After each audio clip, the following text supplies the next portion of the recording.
Question number 5.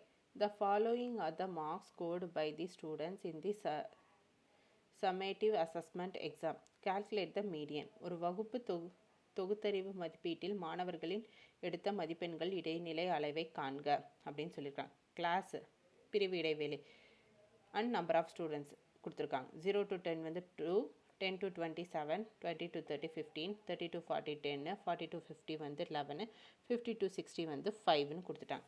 So class number of ஸ்டூடெண்ட்ஸை நான் கொடுத்துருக்கதை நான் அப்படியே எழுதிட்டேன்னா இப்போது குமுலேட்டிவாக ஃப்ரீக்வன்சி நான் வந்து கண்டுபிடிக்கிறேன். குமுலேட்டிவ் ஃப்ரீக்வன்சி கண்டுபிடிக்க ரொம்ப ஈஸி. ஃபஸ்ட்டுக்கு வந்து அப்படியே எழுதிக்கோங்க. நெக்ஸ்ட்டு இங்கே வந்திருக்க ஆன்சரையும் அடுத்த நம்பர் ஆஃப் ஸ்டூடெண்ட்ஸ் ஆட் பண்ணிங்கன்னா செகண்ட் வேல்யூ கிடச்சிடும். ஸோ 2 + 7 9, 9 + 15 24, 24 + 10 34, 34 + 11 45, 45 + 5 50 கிடச்சிருச்சா? ஸோ n வந்து 15 எனக்கு கிடச்சிச்சு. மீடியன் வேல்யூ கண்டுபிடிக்கிறதுக்கான ஃபார்முலா என்ன? மிட் வேல்யூ நம்ம இது பண்ணணும். ஸோ அதைப்படி பார்த்தா டோட்டலாக எவ்வளோ நம்பர்ஸ் இருக்குது? 1 2 3 4 5 6 இருக்குது. ஸோ இங்கே 2 இங்கே 2 எடுத்துட்டா. ஸோ 24 34 தான் கிடைக்கும். இதில் ஹையஸ்ட் என்ன? 34. இதுக்குரிய இன்டர்வல் என்ன? 30 - 40. ஸோ அதுதான் எடுத்துக்கிறோம். மீடியன் வேல்யூ வந்து 30 to 40. அதில் வந்து n என்ன? 15 கிடச்சிச்சு. ஸோ 50 / 2 25. ஃபஸ்ட்டு வந்து L வந்து 30, M வந்து 24.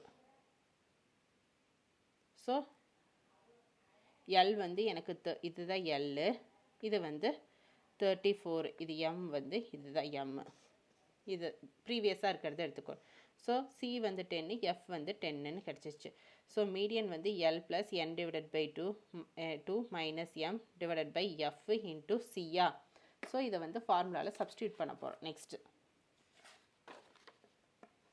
ஸோ L வந்து 13 நம்ம ஃபைன் பண்ணியிருந்தோம். 30 ப்ளஸ்ஸு n/2 25 ஃபைன் பண்ணியிருந்தோம். M வந்து 24 / F வேல்யூ வந்து 10.